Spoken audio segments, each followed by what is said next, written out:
গল্পতরু চ্যানেলে আপনাদের সাথে আছি আমি রাজ। পড়ছিলাম হুমায়ুন আহমেদের উপন্যাস মধ্যাহ্ন। আজ পড়ছি এর ৯ম পর্ব। ঈদ উল ফিতরের নামাজ শেষ হয়েছে। কোলাকুলি পর্ব শুরু হবার আগে আগে মাওলানা ইদ্রিস বললেন, সুলেমান আপনাদের কিছু বলবে। কাঠমিস্ত্রি সুলেমান মাওলানার পাশে এসে দাঁড়াল। তার মুখ বিষণ্ণ, চোখে হতাশা ও লজ্জা। সে কারো দিকে না তাকিয়ে মাথা নিচু করে যে কথা বলল তার অর্থ সে অনেকের কাছে দেনাগ্রস্ত। দ্বিতীয় স্ত্রীকে তালাক দেবার পর দেনমোহরানার টাকা দিতে হওয়ায় বসতবাড়ি এবং সামান্য যে জমি ছিল বিক্রি করতে হয়েছে। উপায় না দেখে আজ থেকে সে নিজেকে ভিক্ষুক ঘোষণা করেছে। কাঠের কাজ সে আজ থেকে করবে না, বাকি জীবন ভিক্ষা করে কাটাবে। ভিক্ষার সুবিধার জন্যে সে একটা ঘোড়া কিনেছে। সে সবার দয়া এবং করুণা চায়। ঘোষণা করে ভিক্ষুক হবার প্রচলন তখন ছিল। পাওনাদারদের হাত থেকে চিরমুক্তির একটাই পথ। ঈদের দিন থেকেই সুলেমান ঘোড়ায় চড়ে ভিক্ষাবৃত্তির নতুন জীবন শুরু করল। ঘোড়ার পিঠে 2টা বস্তা বাঁধা, একটা চালের জন্যে একটা ধানের জন্যে। ঘোড়া নিয়ে সে এক এক বাড়ির সামনে দাঁড়াচ্ছে, ক্ষীণ গলায় বলছে, ভিক্ষুক বিদায় করেন গো। ঘোড়ার গলায় ঘণ্টা বাঁধা, মাথা নাড়লে ঘণ্টাও বেজে উঠছে। ভিক্ষুকের ঘোড়ার ঘণ্টা ধ্বনিও গৃহস্থজনের চেনা। কেউ চাল আনে, কেউ ধান। ঘোড়ায় চড়া ভিক্ষুকের সামাজিক অবস্থান খারাপ না, এরা ভিক্ষা পায়। খান সাহেব ধনুশের দয়াপরবশ হয়ে সুলেমানকে থাকতে দিয়েছেন। তার স্থান হয়েছে হরিচরণের পুরনো বাড়িতে। শশাঙ্ক পালও সেখানেই থাকেন। তিনি এখন পুরোপুরি শয্যাশায়ী, সারাদিন উঠানে পড়ে থাকেন। সন্ধ্যার পর তাকে ধরাধরি করে ঘরের ভেতর নিয়ে যাওয়া হয়। ঘরে নিয়ে যাওয়া, পানি খাওয়ানো, এই কাজগুলি করে সুলেমান। কাজেই সুলেমানের সঙ্গে তার এক ধরনের সখ্য হয়েছে। প্রায়ই দেখা যায় শশাঙ্ক পাল আগ্রহ নিয়ে গল্প করছেন সুলেমানের সঙ্গে। গল্পের ধরা বাঁধা কোনো বিষয়বস্তু নেই, এক এক দিন এক এক রকম। শশাঙ্ক পাল পছন্দ করেন পুরনো দিনের শখতাল্লা গল্প করতে। সুলেমানের পছন্দ তার বর্তমান জীবনের গল্প। ভিক্ষুক জীবনের অভিজ্ঞতার গল্প সে আনন্দের সঙ্গে করে। সে তার ঘোড়ার বুদ্ধিমত্তাতেও মুগ্ধ। ইশারা ছাড়াই ঘোড়া যে সব বাড়িতে দাঁড়াচ্ছে এবং গলার ঘণ্টা নেড়ে উপস্থিত জানান দিচ্ছে, এই গল্প বারবার করেও তার মন ভরে না। ভিক্ষা বিষয়ক গল্প তো আছেই। বুঝলেন কর্তা, এক বাড়িতে গেলাম, ঘণ্টা বাজাইলাম, ভিতর থেকে বলল, আইজ না, আইজ বুধবার। আমি বললাম, বুধবারে বিষয় কি? বুধবারে ভিক্ষা দিই না। দেন না কেন? বড় কর্তার নিষেধ। কোন দিন নিষেধ নাই বলেন, সেই দিন আসব। মঙ্গলবার। গেলাম মঙ্গলবার। তখন কি হয়েছে শুনেন কর্তা? ভিতর থেকে বলল, আইজ মঙ্গলবার, মঙ্গলবারে আমরা ভিক্ষা দিই না, সোমবারে আসেন। শশাঙ্কপাল উত্তেজিত গলায় বললেন, বিরাট বজ্জাত তো। সুলেমান উদাস গলায় বলে, ভিক্ষুকের সঙ্গে মিশা কথা। এখন চিন্তা করেন সমাজ কই গেছে? সমাজ রসাতলে গেছে। দুজনেই সমাজের সাম্প্রতিক রসাতলে প্রবেশে দুঃখিত বোধ করে। তাদের ভেতর এক বিচিত্র সহমর্মিতা দেখা যায়। মাঝে মাঝে গভীর রাতেও তাদের গল্পের আসর বসে। আসরের কথক শশাঙ্ক পাল। শুরু হয় তার যৌবনের গল্প। রায়নার ছোটবাবুর সঙ্গে একবার এক মজুরায় গিয়েছিলাম। রায়নার ছোটবাবু বিরাট জমিদার, সেই তুলনায় আমি নস্যি। মুজোরার বাইজির নাম কুন্দন বাই। আরে গায়ে কি রং, যেন তুষের আগুন, আর কণ্ঠ মধু। গান বাজনা চলছে, আমার মন খারাপ, কিছুতেই মজা পাচ্ছি না। কেন? কুন্দন বাই আমার দিকে ফিরেও তাকায় না। তার হাসি তামাশা সবই রায়নার ছোটবাবুর সাথে। তাকে নিজের হাতে পান বানিয়ে দিছে, ফর্সির নলে গিয়ে দিছে। আমি কেউ না, আমি ছোটবাবুর গোমস্তা। সুলেমান বলল, আপনার রুচি ছিল উঠা চলে আসা। শশাঙ্কপাল তৃপ্তির হাসি হেসে বললেন, শোনো না ঘটনা। রাত 1টার দিকে গান বাজনা কিছু সময়ের জন্য থামল। রায়নার ছোটবাবু কুন্দন ভাইকে একটা আশরাফি নজরানা দিলেন। কুন্দন ভাই সালামের পর সালাম দিচ্ছে। আশরাফি পেয়ে তার দিল খুশ। তখন আমি নজরানা দিলাম। কি দিলেন? আমি দিলাম 3টা আশরাফি। বলেন কি? তখন টাকা ছিল, খরচ করেছি। পরে কি হবে চিন্তা করি নাই। তারপরের ঘটনা শোনো।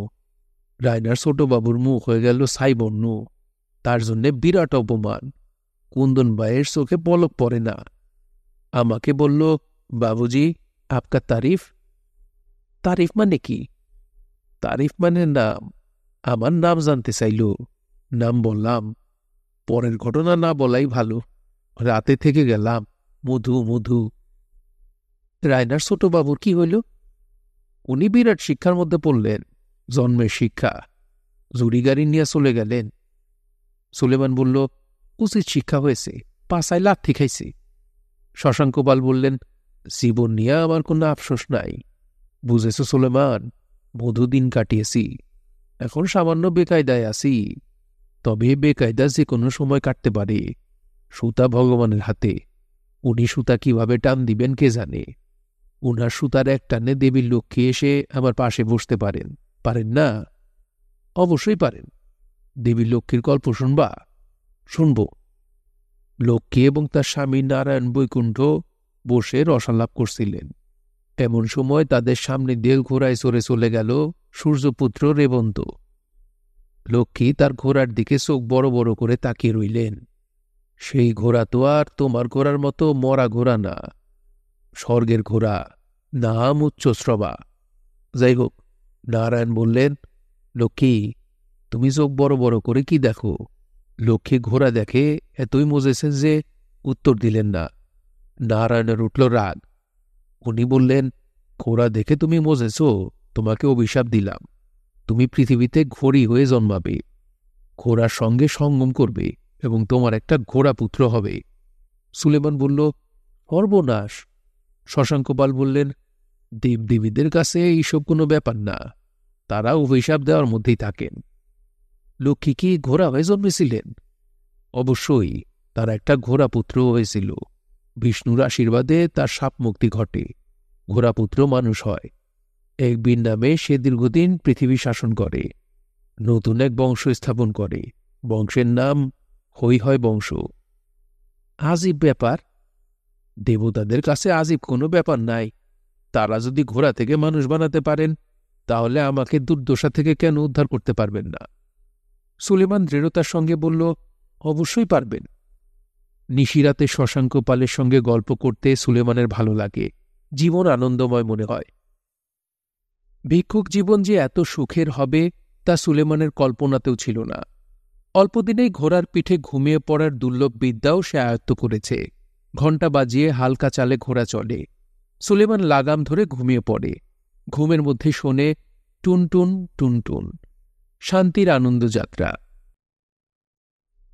সুলেমান যতটুকু আনন্দে আছে, ঠিক ততটাই কষ্টে আছেন মাওলানা ইদ্রিস। তিনি কষ্টে আছেন দুঃস্বপ্ন দেখে। দুঃস্বপ্নটা তিনি এই নিয়ে ৩ বার দেখেছেন। একই স্বপ্ন, ভিন্ন ভিন্নভাবে দেখা। স্বপ্নে হরিচরণ এসে তাকে ডাকেন, মাওলানা আসো, মাওলানা। মাওলানা ব্যস্ত হয়ে বের হন। তখন হরিচরণ বলেন, কাজটা কি ঠিক করেছ মাওলানা? আমি মুসলমান হই নাই। তুমি জানাজা পড়িয়ে আমাকে কবর দিয়ে দিলে। আমাকে দাহ করা উচিত ছিল না। প্রতিবারই মাওলানা নিজেকে নির্দোষ প্রমাণ করতে চান। কাঁদো কাঁদো গলায় বলেন, ধনু শেখ যেটা বলেছেন আমি সেটাই বিশ্বাস করেছি। আমি ভেবেছি মৃত্যুর আগে আপনি মুসলমান হয়েছেন। হরিচরণ বলেন, হুম, তুমি বিশ্বাস করো নাই।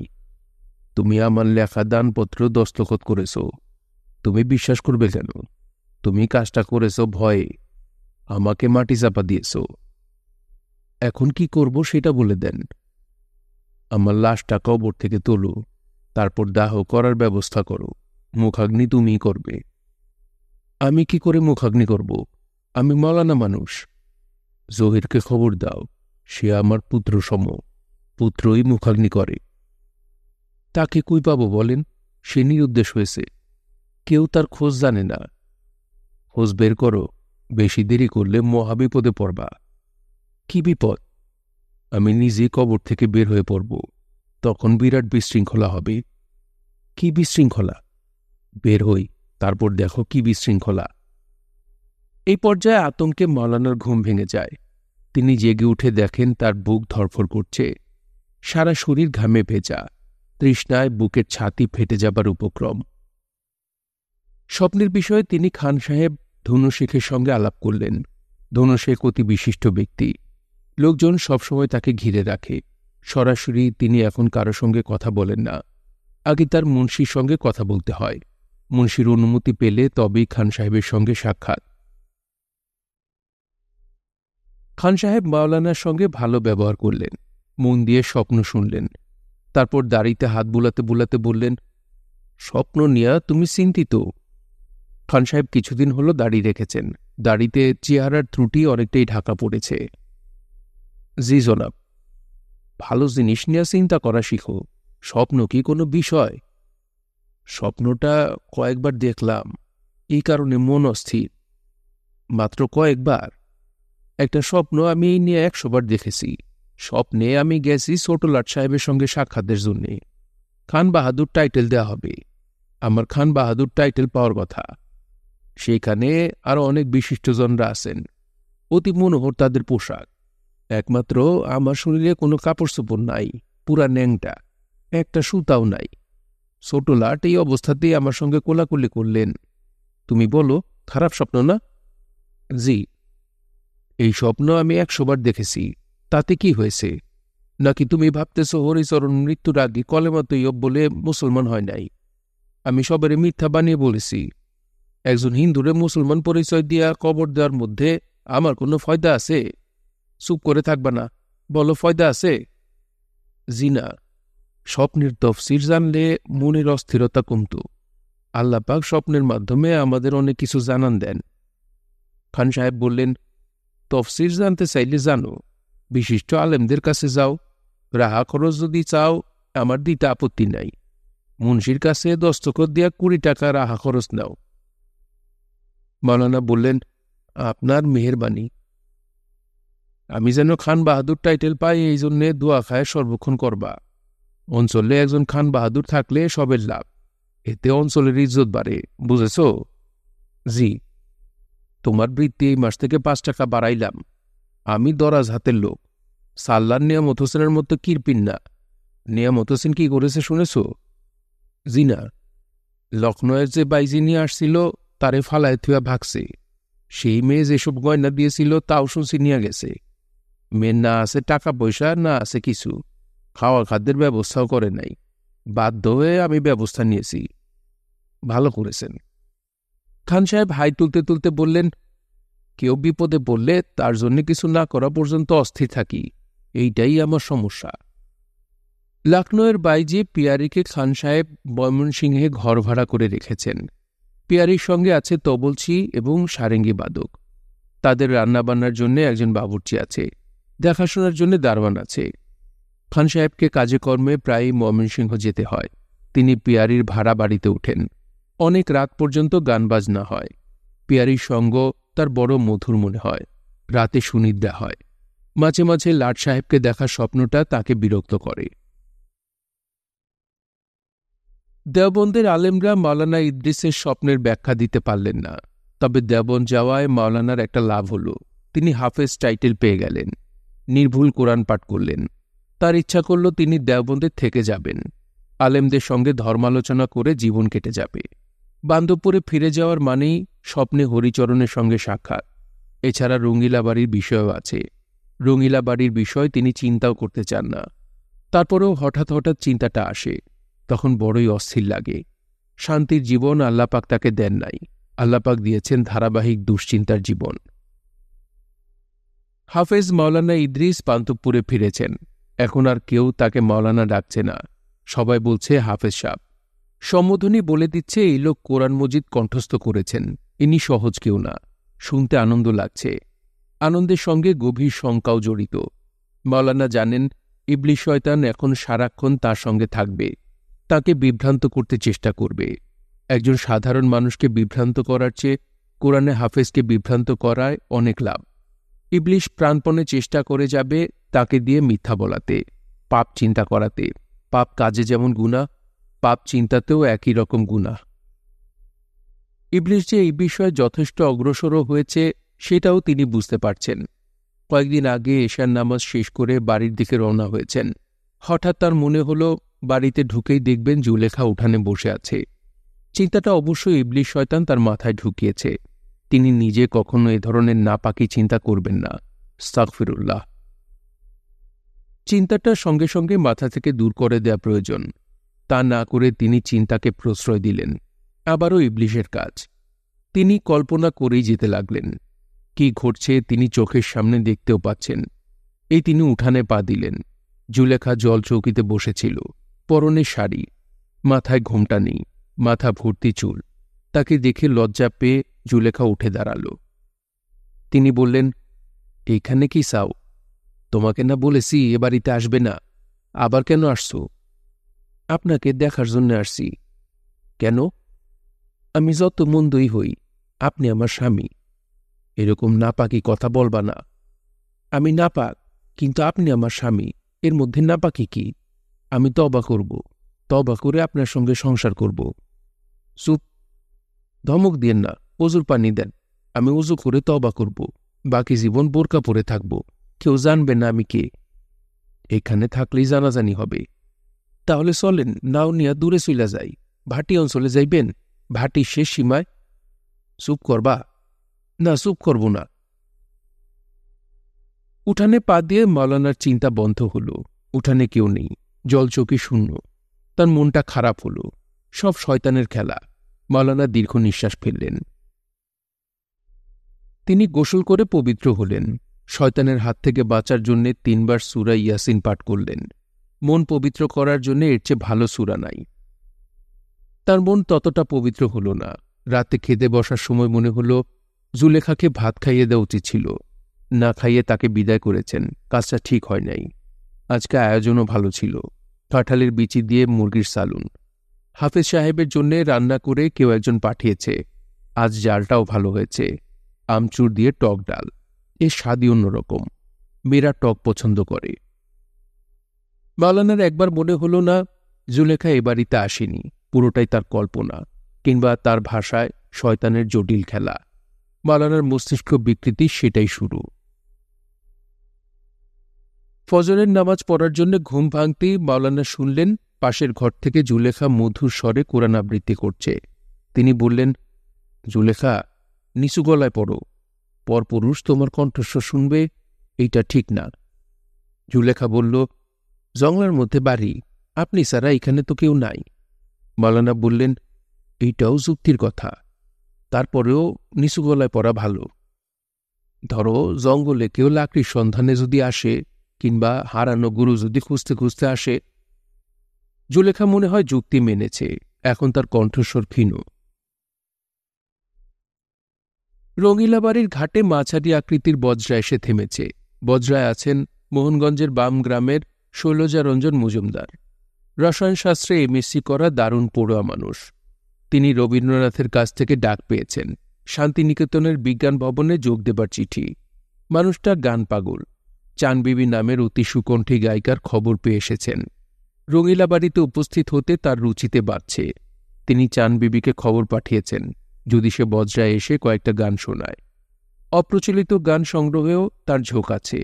বছরের নির্দিষ্ট কিছু সময়, শ্রাবণ মাস এবং ভাদ্র মাস, নৌকায় ঘুরে ঘুরে গান সংগ্রহের বাতিকও তার আছে। তিনি শুধু যে গান লিখে রাখেন তা না, গানের সুর ও আকার মাত্রিক স্বরলিপিতে লিখে ফেলেন। স্বরলিপি লেখার বিষয়ে তার দক্ষতা আছে। চানবিবি সন্ধ্যাবেলায় বজরায় উপস্থিত হল। তার সঙ্গে 2 জন দাসী। একজনের হাতে কার্পেটের আসন, অন্যজনের হাতে রূপার পানদানিতে সাজানো পান। চানবিবি কার্পেটের আসনে বসতে বসতে বলল, কি গান শুনবেন গো? শৈলজা রঞ্জন মজুমদার বললেন, তুমি তোমার পছন্দের গান করো। চানবিবি বলল, আমার পছন্দের গান আমি করি আমার জন্যে, আপনার জন্যে কেন করব? শৈলজা রঞ্জন বললেন, সেটাও তো কথা, তোমার যে গান গাইতে ইচ্ছা করে গাও। ধামাইল শুনবেন? শুনব।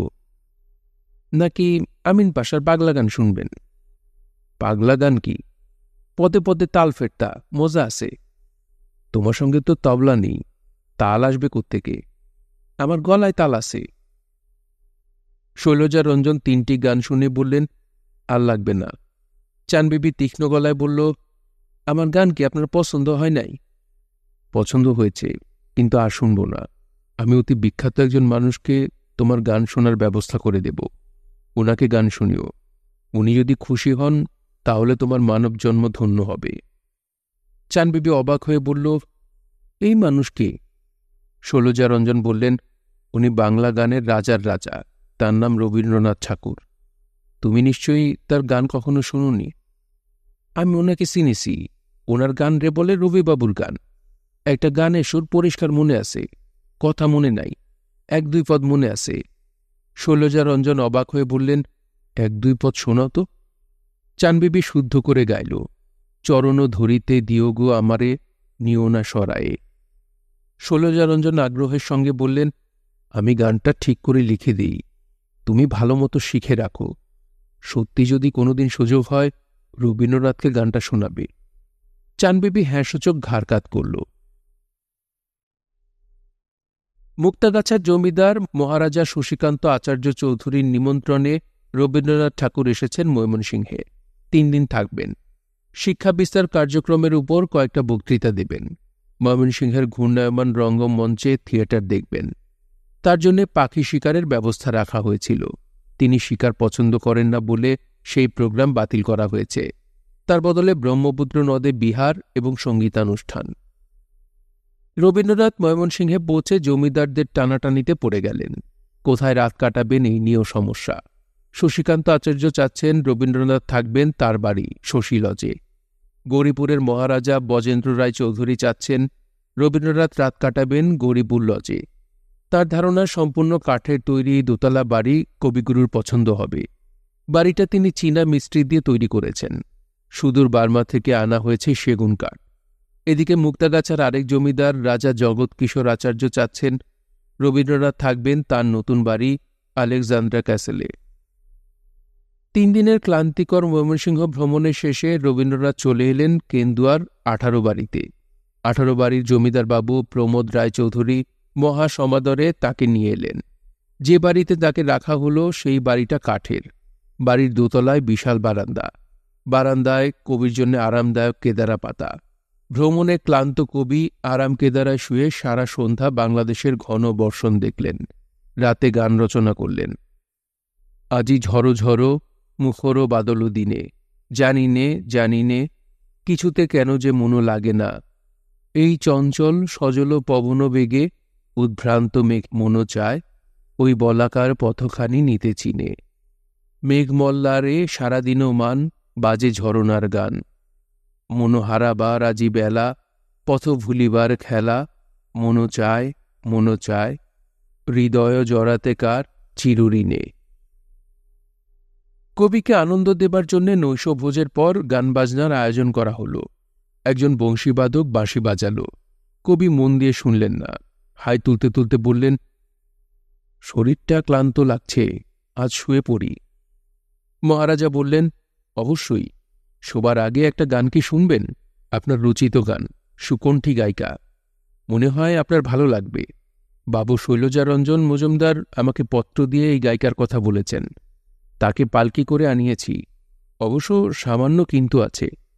রবীন্দ্রনাথ ঠাকুর বললেন, কিন্তু আছে মানে কি? মেয়েটির বাস ভদ্রঘরে না, তার বাস পঙ্কে। পঙ্কে বাস তো পদ্মর, শুনি পদ্মর গান। মহারাজা ইশারা করতেই পর্দার আড়াল থেকে জুলেখা বের হল। জড়সড় হয়ে বসল পায়ের কাছে। মহারাজা বললেন, এর উচ্চারণ শুদ্ধ হবে না, কিন্তু কণ্ঠ মধুর। জুলেখা খালি গলায় গাইল, চরণ ধরিতে দিও গো আমারে। কবি চোখ বন্ধ করে গান শুনলেন। গান শেষ হবার পর চোখ মেলে বললেন, কণ্ঠের মাধুর্যে উচ্চারণের ত্রুটি ঢাকা পড়েছে। তোমার নাম কি? জুলেখা বিড়বিড় করে বলল, চানবিবি। তুমি তাহলে চন্দ্রের স্ত্রী? ভালো তো। তুমি শান্তিনিকেতনে আসবে, গান শিখবে? কোনো কিছু না বুঝেই জুলেখা ঘাড় কাত করল। রবীন্দ্রনাথ মহারাজার দিকে তাকিয়ে বললেন, আমার এই গান পূজা পর্বের, কিন্তু মেয়েটির গলায় গানটা শোনার পরে মনে হচ্ছে গানটা প্রেমের, মানব মানবীর প্রেম। কথা শেষ করেই তিনি জুলেখার দিকে তাকিয়ে বললেন, চন্দ্রশ্রী, কাছে এসো, আশীর্বাদ করে দেই। জুলেখা এগিয়ে এলো। রবীন্দ্রনাথ তার মাথায় হাত রাখলেন। জুলেখা কি টের পেল যে আজ তার পঙ্কের জীবন ধন্য হল? 1926 ইংরেজি। গানের উপর অসাধারণ দখল দেখে শৈলজারঞ্জন মজুমদারকে রবীন্দ্রনাথ ঠাকুর বিজ্ঞান ভবন থেকে কলা ভবনে নিয়ে আসেন। শৈলজারঞ্জনের প্রধান কাজ হয় রবীন্দ্রনাথের গানের স্বরলিপি তৈরি করা। লেখক বঙ্গবাসী কাগজের শিরোনাম, দুর্ধর্ষ বিপ্লবী জীবনলালের পলায়ন।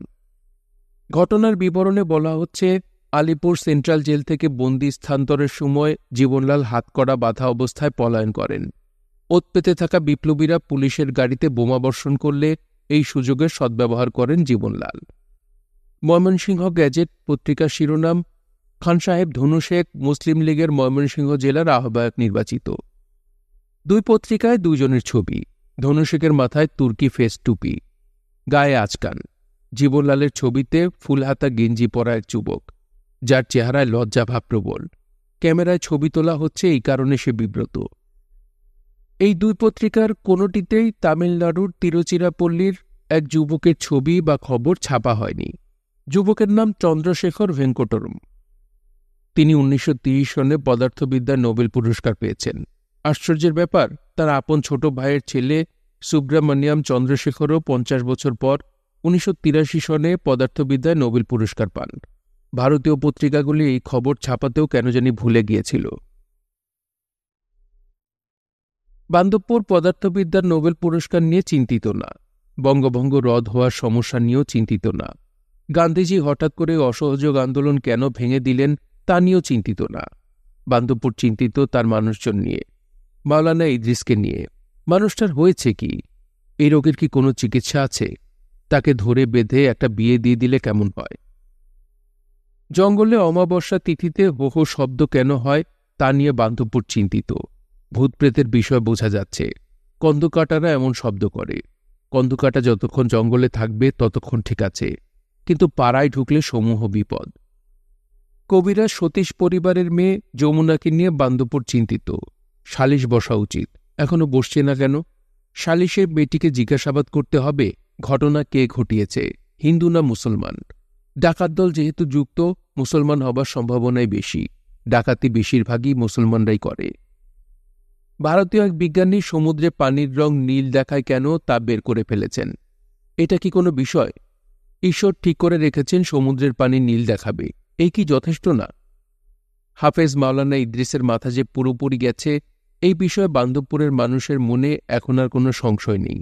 বান্দবপুরের মতো এত বড় অঞ্চলে একজন আওলা মাথা থাকবে না, এটাই বা কেমন কথা? গ্রামে 1-2 আওলা মাথা থাকা ভালো, এতে গ্রামের উন্নতি। বদ্ধ উন্মাদ হলে ভিন্ন কথা। বদ্ধ উন্মাদকে নৌকায় করে দূরের কোনো গঞ্জে গোপনে ছেড়ে আসাটা বিধি। মাওলানা ইদ্রিস বদ্ধ উন্মাদ না, তিনি একটা বিষয় ছাড়া সর্ববিষয় অতি স্বাভাবিক। মসজিদের নামাজ নিয়মমতো পড়াচ্ছেন। জুমাবারে একটা হাদিস বয়ান করা এবং তার ব্যাখ্যা করা তার অনেক দিনের অভ্যাস। এই অভ্যাসেরও পরিবর্তন হয়নি। গত জুমাবারে তিনি নবীজির হাদিস বয়ান করলেন। মুসল্লিদের আজ যে হাদিসটা বলবো, এই হাদিস আমরা পেয়েছি ইয়াজিদের কন্যা বিবি আসমার কাছ থেকে। তিনি বলেছেন, একদিন নবীজি সাল্লাল্লাহু আলাইহি ওয়াসাল্লাম এর সামনে খাবার আনা হয়েছে। তিনি সেই খাবার আমার এবং আমার সঙ্গে উপস্থিত কিছু মহিলার সামনে রেখে বললেন, খাও। আমরা প্রত্যেকেই ছিলাম ক্ষুধার্ত, তারপরেও ভদ্রতা করে বললাম, আমাদের ক্ষুধা নাই। তখন নবীজি বললেন, হে মহিলাবৃন্দ, ক্ষুধার সঙ্গে মিথ্যা মিশিও না। এখন মুসল্লিগণ এই হাদিসের ব্যাখ্যা চিন্তা করেন।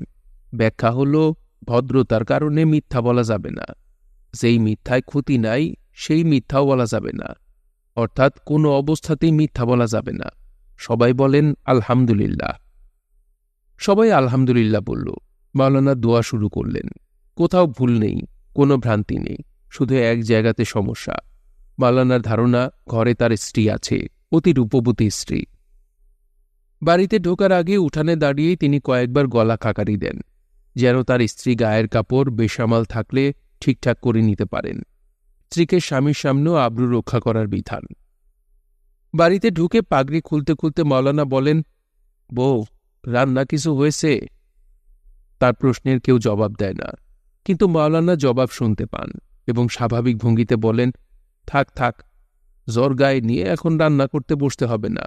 সামান্য চাল ডাল আমি নিজেই ফুটিয়ে নিতে পারব। তুমি বরং কিছুক্ষণ শুয়ে থাকো। গোসল করবে? পানি এনে দেব?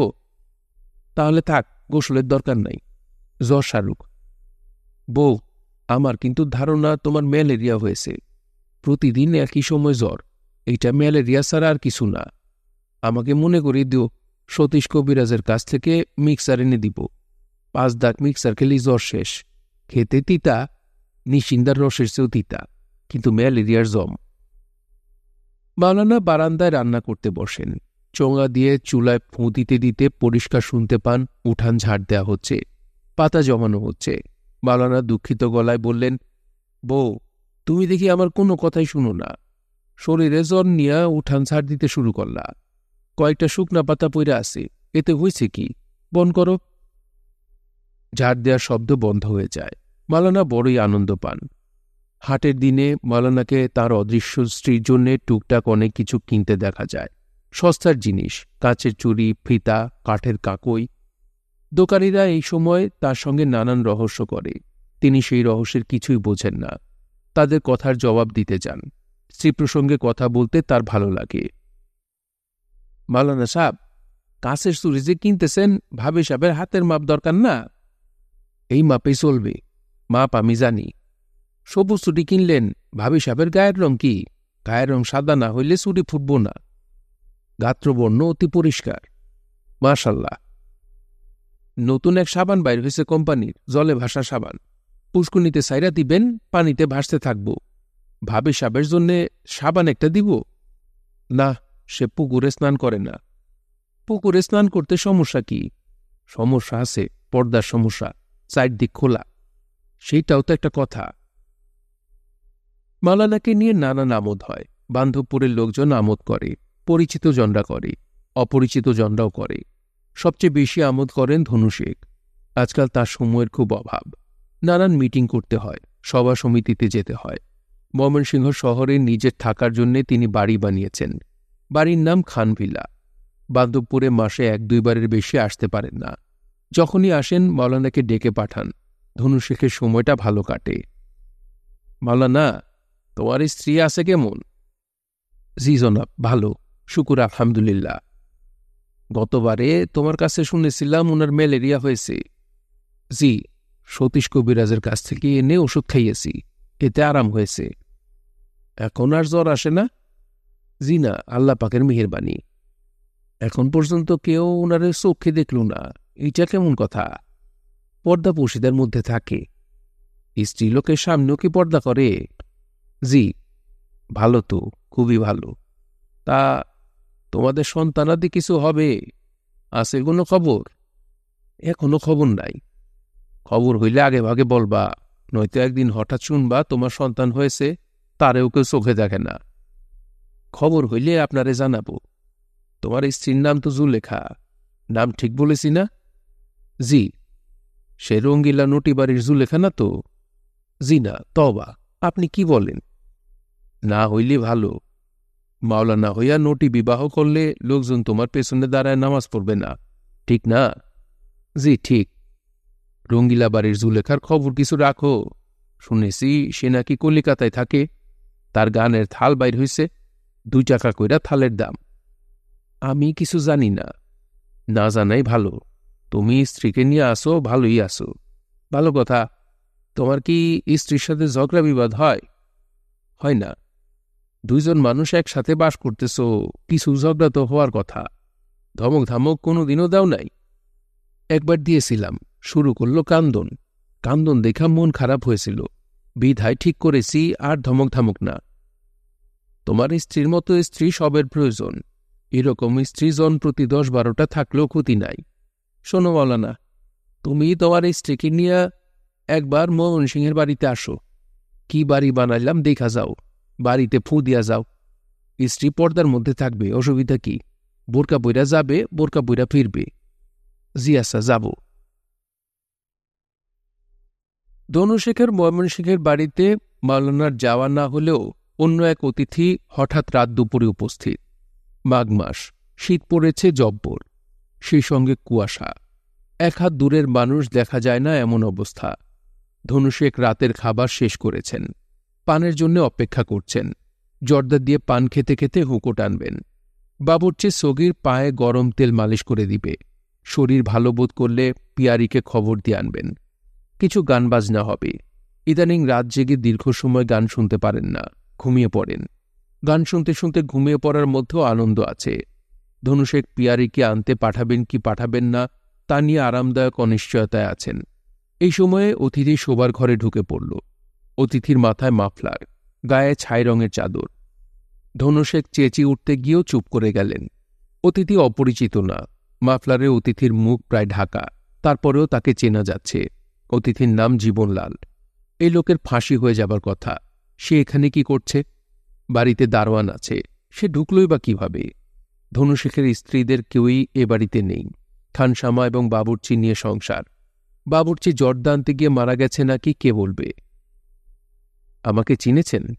আমার নাম জীবনলাল। ধনুশেখ ভীত গলায় বললেন, চিনেছি। এই সময় বাবুর্চি জর্দা এবং হুঁকো নিয়ে ঢুকল। শোবার ঘরে অচেনা এক লোক বসে আছে, এই নিয়ে তাকে মোটেই চিন্তিত মনে হল না। সে ব্যস্ত হুঁকো ঠিক করতে। জীবনলাল বললেন, আপনার হুঁকো বর্দারকে যেতে বলুন, আপনার সঙ্গে কিছু কথা আছে, কথা শেষ করি। ধনুশেখ বাবুর্চিকে চলে যেতে ইশারা করলেন। বাবুর্চি চলে গেল। ধনুশেখ চাচ্ছিলেন বাবুর্চি যেন পুরোপুরি না যায়, দরজার পাশে থাকে, ডাকলেই ছুটে আসতে পারে এমন। কিন্তু হারামজাদা যে যাচ্ছে যাচ্ছেই, একবার পেছন ফিরে তাকাচ্ছেও না। ধনুশেখের নিজেকে খুবই অসহায় লাগছে। পিস্তলের লাইসেন্স তিনি কমিশনার সাহেবের কাছ থেকে পেয়েছেন। আলসেমি করে পিস্তল কেনা হয় নাই, বিরাট বোকামি হয়েছে। খান সাহেব আছেন কেমন? ধনুশেখ ক্ষীণ গলায় বললেন, ভালো। আপনাকে একটা কথা আগেই বলা দরকার। আগে না বললে আপনি ধারণা করতে পারেন আমি ওই রাতে খবর দিয়ে পুলিশ এনেছিলাম। ঘটনা সত্যি না, তবে পুলিশের চাপে পড়ে ওই দিন স্বীকার করেছিলাম যে আপনি হাওরের দিকে গিয়েছেন। পুলিশের চাপ কি জিনিস আপনি নিশ্চয়ই জানেন। জানি, পুলিশের চাপের প্রসঙ্গ থাক, এখন আমার চাপটা শুনুন। মন দিয়ে শুনতে হবে। মন দিয়ে শুনছি। আপনি কাল পরশুর মধ্যে বান্ধবপুর যাবেন। হরিবাবুর বিষয় সম্পত্তি যা দখল করেছেন সেসব ফেরত দিবেন। কাকে ফেরত দেব? মূল মালিককে দেবেন। মালিকটা কে? মাওলানা ইদ্রিসকে জিজ্ঞাসা করলেই জানতে পারবেন। মাওলানা ইদ্রিসকে কি জিজ্ঞাসা করব? তার তো মাথা নষ্ট, পুরাই নষ্ট। হরিচরণের জমিজমার ওয়ারিশানের নাম জহির, তার মার নাম জুলেখা। ধনুশেখ বললেন, কোনো একটা গণ্ডগোল হয়েছে। হরিচরণবাবু বেশ্যা বেটির ছেলেকে সম্পত্তি কেন দিবেন? যদি দিয়ে থাকেন তাহলে বুঝতে হবে ওনার মাথা খারাপ হয়ে গিয়েছিল। মাথা খারাপ মানুষের দলিল গ্রাহ্য না। ভালো কথা, আপনি কি খাওয়া দাওয়া করবেন? আপনাকে দেখে মনে হচ্ছে ক্ষুধার্ত। বাবুর্চিকে খানা লাগাতে বলবো? জীবনলাল চাদরের নিচ থেকে পিস্তল বের করে নিজের হাঁটুর উপর রাখতে রাখতে বললেন, আপনার বাবুর্চিকে খাবার গরম করতে বলুন। খাওয়া শেষ করে বিদায় নেবার সময় আপনার পায়ে একটা গুলি করব। আপনি মরবেন না, তবে পায়ের হাড্ডি চুরমার হবে। এই কাজটা করব যাতে আপনি বুঝতে পারেন আমি সহজ পাত্র না। ধনুশেখ হাসির চেষ্টা করতে করতে বললেন, এইসব কি বলেন? আপনার কথা মতোই কাজ হবে। যা বলবেন তাই করব। আপনার নিজের যদি টাকা পয়সা লাগে সেটাও বলেন। স্বরাজ করতে টাকা লাগে, টাকা ছাড়া কিছুই হয় না। জীবনলাল হাই তুলতে তুলতে বললেন, গুলি খাওয়ার পরেই আপনি আমার কথা মতো কাজ শুরু করবেন, তার আগে না। ভয় পাবেন না, আপনার বাড়ি থেকে হাসপাতাল দূরে না, অল্প সময়েই হাসপাতালে পৌঁছাতে পারবেন। আরেকটা কথা, গুলি যে আমি করেছি এটা পুলিশকে না বললে ভালো হয়। ধনুশেখ বললেন, ভাই সাহেব খাওয়া দাওয়া করেন, আপনি ক্ষুধার্ত। ক্ষুধার্ত অবস্থায় কি বলতেছেন নিজেও বোধহয় জানেন না। রহমত কই? বাড়িতে অতিথি, খাবারের ব্যবস্থা করো। ভাই সাহেব আপনি কি রাতে আমার এখানে থাকবেন? থাকতে পারেন, 2টা ঘর সাজানো আছে। খাওয়া দাওয়া শেষ করে আসেন, 2 ভাই মিলে পুরানা দিনের মতো গল্প করি। মাওলানা মাথা খারাপ হবার পরে কি করে আপনারে বলবো। আপনি যদি মজা না পান 2 কান কাইটটা ফেলব। জীবনলাল তাকিয়ে আছে, তার চোখ শান্ত। ধনুশেখ বললেন, দাড়ি ফেলে দিয়ে ভালো করেছেন, আপনার চেহারা সুন্দর। দাড়ির কারণে আগে বুঝতে পারি নাই। আপনার ভাগ্য কিন্তু ভালো, আজ বাড়িতে মাসুল মাছ রান্না হয়েছে। মাসুল মাছের নাম শুনেছেন? না। অনেকে বলে মহাশল, রুই মাছ, তবে দেখতে শৈল মাছের মতো। পাহাড়ি নদীতে থাকে, 2-1টা নিচে নেমে আসে। এই মাছ একবার খেলে বাকি জীবন মুখে লেগে থাকবে। ভালো কথা, দেশ স্বাধীনের দেরি কত? দেরি নাই। আমারও সেই রকম ধারণা, দেরি নাই। ধনুশেক ভরসা ফিরে পাচ্ছেন। জীবনলাল গল্পগুজবে অংশ নিচ্ছে। এটা শুভ লক্ষণ। খাওয়া দাওয়া করার পর পেট শান্ত হবে। পেট শান্ত হলে মাথা শান্ত। কিছু করবে বলে মনে হচ্ছে না। পিস্তল এনেছে ভয় দেখাবার জন্যে, এর বেশি কিছু না। ধনুশেখের সমস্ত অনুমান মিথ্যা প্রমাণ করে জীবনলাল ঠান্ডা মাথায় কাছ থেকে পায়ে গুলি করল। ছিটকে পা সরিয়ে নিতে গিয়েও লাভ হল না। পায়ের হাড় ভেঙে গুলি বের হয়ে গেল। কবিরাজ সতীশ ভট্টাচার্যের কন্যার বিষয়ে আজ সিদ্ধান্ত নেওয়া হবে। সমাজপতিরা সবাই এসেছেন। মুসলমানদের মধ্যে আছেন মাওলানা ইদ্রিস, ন্যায়রত্ন রামনিধিও আছেন। মূল সিদ্ধান্ত তিনি দেবেন। রামনিধির শরীর খুবই খারাপ, তারপরেও গুরুতর এই বিষয়ে তাকে আসতেই হয়েছে। ঘটনা এইরকম। কালবৈশাখী ঝড়ের সময় যমুনা ঘোষবাড়িতে আমবাগানে আম কোড়াতে গিয়েছিল। শুরুতে ঝড় তেমন কিছু ছিল না, এলোমেলো বাতাস। হঠাৎ ঝড় প্রবল হল, সঙ্গে তুমুল বর্ষণ। যমুনা দৌড়ে ঢুকল ঘোষবাড়িতে। ঝড় বাড়তেই থাকল, বিপদের উপর বিপদ। এই সময় ঘোষবাড়িতে ডাকাত পড়ল। তারা চিৎকার চেঁচামেচি করছে, কেউ শুনছে না। ডাকাতি শেষে ডাকাতরা যমুনাকে ধরে নিয়ে গেল। তাকে উদ্ধার করা হয় শেষ রাতে উলঙ্গ অবস্থায়। রামনিধি বললেন, এ তো মহাসর্বনাশ। কবিরাজ, তোমার মনে কি আছে বলো, মেয়ের কি করবা? সতীশ ফুপিয়ে কেঁদে উঠল। রামনিধি বললেন, এই মেয়ে নিজ দোষে দোষী না, তস্করের কারণে দোষী। যে ঘটনা ঘটেছে তাতে তার গর্ভসঞ্চারের সমূহ সম্ভাবনা। সেটা কোনো বিষয় না, গর্ভ নষ্ট করা যায়। কিন্তু মেয়ে যে পতিত হয়েছে তার গতি কি? সমাজপতিদের একজন মাথা নাড়তে নাড়তে বললেন, কোনো গতি নাই। রামনিধি বললেন, কঠিন বাস্তবতা হল সমাজ এই মেয়েকে গ্রহণ করবে না, আত্মীয় স্বজন গ্রহণ করবে না। সে যেখানে যাবে, যার কাছে যাবে, সে পতিত হবে। তারই হোকাল পরকাল সবই শেষ। সমাজপতিদের মধ্যে বিশিষ্টজন বিধানবাবু বললেন, মেয়ের বয়স অল্প এবং সে সুন্দরী বিধায় সমস্যা আরও প্রকট। সতীশ কবিরাজ চোখ মুছতে মুছতে বললেন, ফাঁসিতে ঝুলায় মাইরা ফেলি। বিধানবাবু বললেন, বোকার মতো কথা বলবা না। হাঁস নিয়ে মরলে অসুবিধা আছে, থানা পুলিশ হবে, তোমারে ধরবে। এটা কাজ করা যায়। মেয়ের মাথা কামায়া তারে বাল বিধবা পরিচয়ে কাশীতে পার করা যায়। কাশী পুণ্যধাম, সেখানে রোজ গঙ্গা স্নান করলে এক পর্যায়ে পাপ কাটা যাবে। সতীশ কবিরাজ বললেন, কাশীতে আমার কেউ নাই। বিধানবাবু বললেন, আমি একটা প্রস্তাব দিতে পারি। শুনতে খারাপ লাগলেও প্রস্তাব উত্তম। রামনিধি বললেন, কি প্রস্তাব? মেয়েটারে রঙিলা বাড়িতে পাঠায় দেওয়া। আমরা ধরে নিব যমুনার নামে কেউ সমাজে ছিল না। কিছুক্ষণ সবাই চুপ থাকল। মাওলানা ইদ্রিস বললেন, এটা আপনি কি বললেন? বিধানবাবু বললেন, অন্যায় কি বলেছি? আপনার মুসলমান সমাজ কি এই মেয়েকে নেবে? বলেন নেবে? আপনি মুসলমান বানায় এই মেয়েরে বিবাহ করবেন? মাওলানা বললেন, জনাব, আমার স্ত্রী আছে, আমি কিভাবে বিবাহ করব? এক স্ত্রী আছে, আরেক স্ত্রী হবে। আপনাদের সমাজে ৩-৪টা স্ত্রী কোনো বিষয় না। মাওলানা বললেন, আমার স্ত্রী রাজি হবে না, সংসারে সতীন তার পছন্দ না। সমাজপতিদের কেউ কেউ হেসে উঠলেন। রামনিধি বিরক্ত গলায় বললেন, মূল বিষয়ে আসো। খামাখা কথা বইলা সময় নষ্ট করার কিছু নাই। সিদ্ধান্ত নিতে হবে। সিদ্ধান্ত অতি অপ্রিয়, তারপরেও নিতে হবে। বিধানবাবুর কথা আমার পছন্দ হয়েছে। রঙ্গিলা বাড়ি কিংবা এই ধরনের পতিত বাড়ি ছাড়া পতিত মেয়ের গতি নাই। আগের জন্মে এই মেয়ে বিরাট পাপ করেছিল বলে এই জন্মে শাস্তি। এই জন্মে শাস্তি ভোগের পরে পরের জন্মে সে উদ্ধার পাবে বলে আমার বিশ্বাস। কয়েকজন একসঙ্গে বলল, খাঁটি কথা। যমুনা এতক্ষণ কোনো কথা বলেনি। বাবার কাছ থেকে সামান্য দূরে মাথা নিচু করে বসেছিল। এইবার সে মাথা তুলে বলল, আমি রঙ্গিলা বাড়িতে যাব না। বিধানবাবু বললেন, তুমি কি করবা কি করবা না এটা কেউ জিজ্ঞাসা করে নাই, তুমি চুপ করে থাকো। যমুনা বলল, আমি রঙ্গিলা বাড়িতে যাব না। বাবা, আমি রঙ্গিলা বাড়িতে যাব না। সতীশ কবিরাজ ফোপাতে ফোপাতে বললেন, মারে, চুপ করে থাক। রামনিধি বললেন, আমার শরীর ভালো না, জ্বর এসেছে, সভা এখানেই শেষ। মেয়ে নিজের ইচ্ছায় রঙ্গিলা বাড়িতে যাবে না, যাওয়ার কথাও না। তাকে জোর করে দিয়ে আসতে হবে। সমাজ রক্ষার জন্যে এটা ছাড়া গতি নাই। ব্যবস্থা আজই নিতে হবে, অনেক দেরি হয়েছে, আর দেরি করা যাবে না। যমুনা এই সময় দৌড় শুরু করল। তাকে ধরার ব্যবস্থা নেওয়ার আগেই সে ঢুকে পড়ল জঙ্গলে, যেখান থেকে প্রতি অমাবস্যা রাতে হো হো শব্দ হয়। সমাজপতিরা বিচলিত হলেন না।